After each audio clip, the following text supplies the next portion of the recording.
Hello, this is Augusta University student Aaron Price, and this is going to be my Fortnite companion video, helping to augment or add to information about the text that is written. I am making this video on my PlayStation, and I wanted to give credit to them, so I kept the SHAREfactory themes that came with it. That's what you make the videos on through SHAREfactory.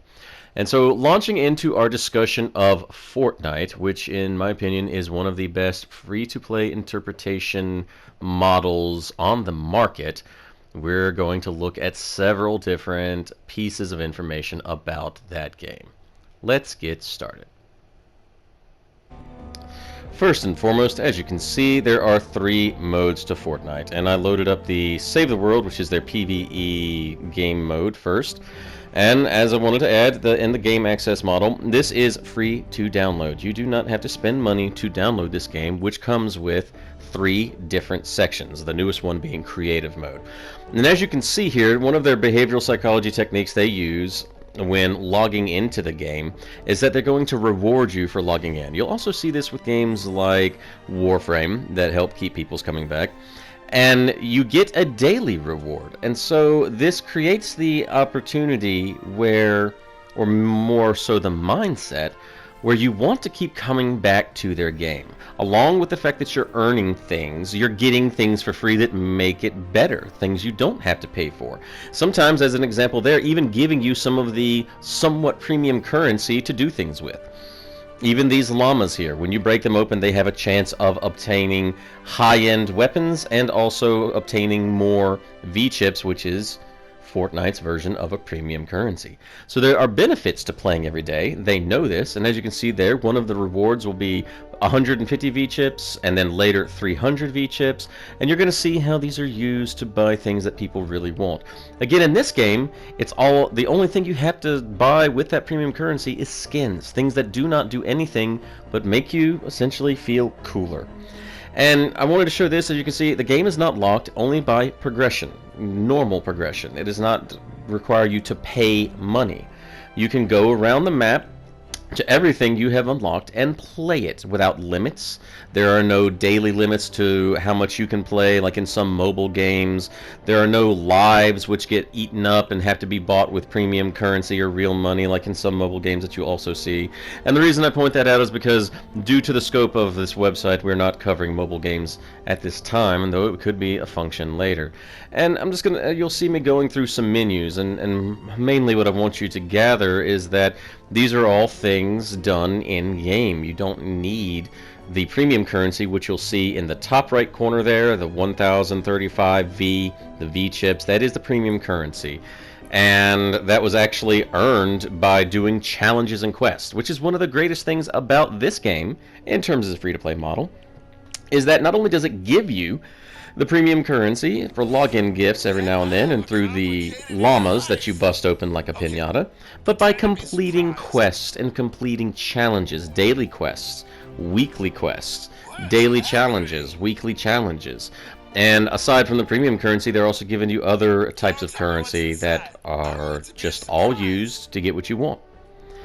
And so this one actually uses less of the behavioral psychology features that some of the other games do, other than the fact that it still creates that addiction level because it wants you coming back on a daily basis, and there's a lot of what we call grinding or farming that the gamers are familiar with that gives you that sense of pride in your progression, in your accomplishments, and will also kind of create that addiction. So in that terms, Fortnite does offer that same level of trying to create an addiction in a player, in a sense, to keep you coming back, that companies like Activision and Bungie and Blizzard have found throughout the past couple of decades, and you use those same tools.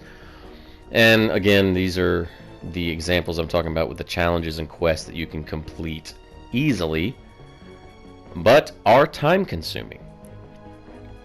But for some reason they have found that those time consuming quests really keep people coming back. Again, that accomplishment.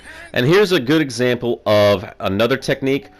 Different bundles, so you don't feel bad about spending a lot of money if you don't want to, but still tempted to spend because they'll have items around that level for $10 that you can say, and you can justify. I was like, well, you know, I worked some extra time, overtime this month. I can afford that $10.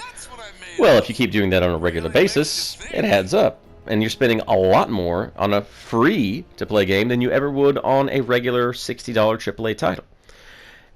And that being said, what you'll also notice as we go into the next mode, which seems very linked to Battle Royale, but also you noticed before that it gives you bonuses. If you buy the expensive packs, you get extra coins. It's another very subtle trick that these companies are using to get you to spend even more money.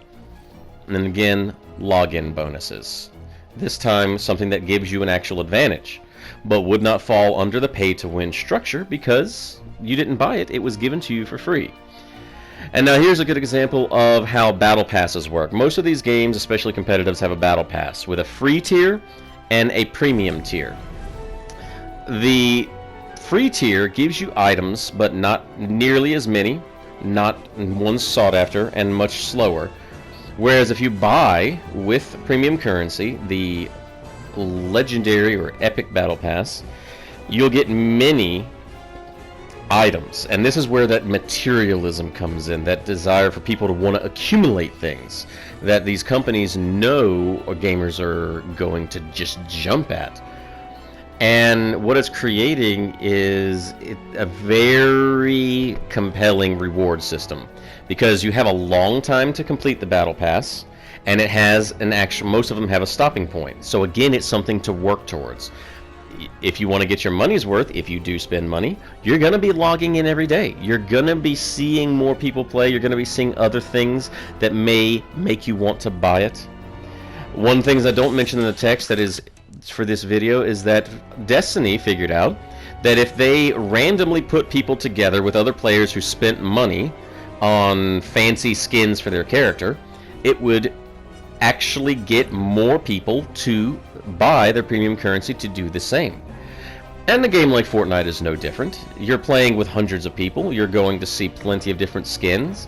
You're logging in every day to make it worth your money or your time, because you don't want to miss out on what might be free to you. And so eventually that itch is going to want to be scratched to spend the money. And they know this, and they're using these techniques. Here's also a method where they combine things, money plus something you want. Also something games like Warframe will utilize, where you can get some uniforms that you want, some skins that you want, and it'll also give you a set amount of money. This is seen as a great deal among many gamers, and they will fall for that trap, if you will, very easily.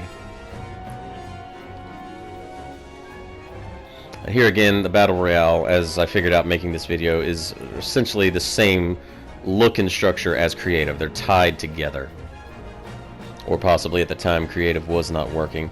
But this gives you a very good, real overview of the different methods that Fortnite, even with their fantastic free-to-play model, uses to get people to shell out that extra money.